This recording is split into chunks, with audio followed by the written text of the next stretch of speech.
I've been attached with the feeling of waking up with you by my side.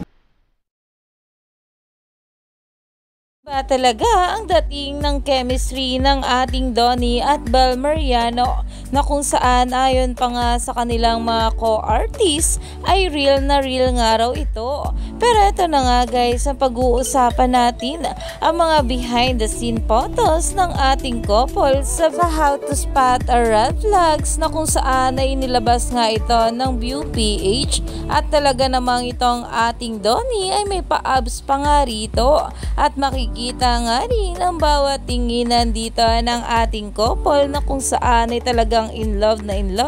sa isa't isa at iba rin talaga ang ngiti ng ating Donnie kapag tinitingnan niya itong kanyang tink na kung saan ay makikita kung gaano nga talaga ito ka-in love kanyang tink. Kaya naman umani nga agad ito ng maraming komento at pinag-uusapan na dahil marami pa nga talaga tayong dapat abangan sa ating couple lalong lalo na nga ang kanilang new series na How to Spot a Red Flag na kung saan ay sobrang ganda na nga nito. Kaya naman stay tuned lang tayo for more updates sa ating couple ngayong araw.